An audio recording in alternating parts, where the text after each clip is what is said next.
So for all the clients we work with for whom these sources either don't work or actually don't help and maybe can harm, let's take a look at two other sources. The second one is non-traditional sources. These are sources that the employer is, in general, willing to accept. They will take proof from these sources, but they're not going to seek it. Usually, they're not going to ask about it. They're not going to say, gosh, I noticed that you've actually never done this job before, but hey, do you have any natural skill in the area? Hey, any hobbies that have prepared you for this? Any dark days that bring you the resilience, creativity, and resourcefulness we need? They're not going to ask about these things. But if the candidate brings them up and presents them in a way that is follows some rules I'm going to share with you, that is sort of strategic, that highlights the qualifications without distracting the employer. A lot of times we have them share what they can do, but not where they learned it. Employers will accept these. And if you think about your past, when you're interviewing, when you're interacting with potential employers, my guess is you use this stuff to market yourself. And the employer generally doesn't ask for it, but they'll ask for a story. Tell me about a time when you. Can you share an example of? We may start with some of the formal stuff, but we often get into these things because it feels like it's legitimate, right? The fact that the candidate's never been paid to do it, back to my guy who was not apologetic about his volunteer experience.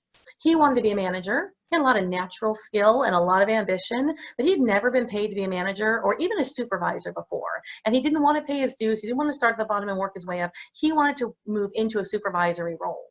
And so we looked at what does the employer need in a job, for ideal in a job like this. And every time I said, okay, so they need someone who can lead a team of people. Tell me why you think you'd be good at it. When have you done it before? And he began to tell me stories. A lot of the stories were about this softball team, a community softball team that he managed. And about the third time he brought it up, I said, you know, I don't know if this company that you want to work for or these various companies you want to work for, if they have a softball team, that may or may not even be an issue on the job. It sounds a little off, but that's where all of his management experience came from. So we began to use that. And instead of saying, well, when I was leading the softball team, and he had taken it over, they were a losing team, and within 6 weeks into the next season, he had them near the top of the rankings.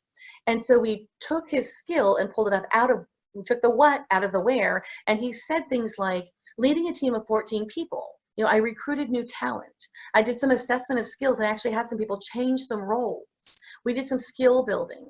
And he began talking in more generic business terms. We did that on his resume. We actually use all sorts of education and experience from that softball experience on his resume. And it didn't say professional background, you know, a paid work experience. It just said experience. And so we were able to use all these things from this personal experience, this hobby experience, this volunteer experience.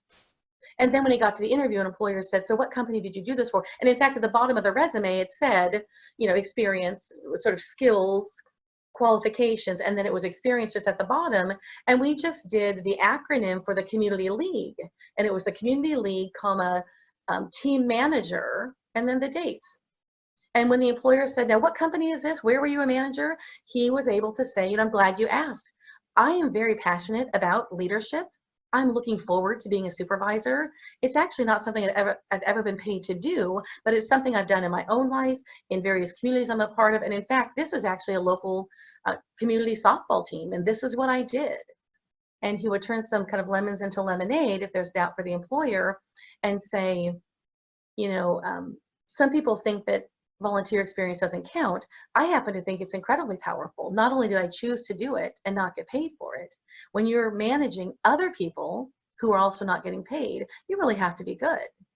And I'm looking forward to using these skills that I'm naturally good at and passionate about to make myself some money and frankly to make your company some good money as well.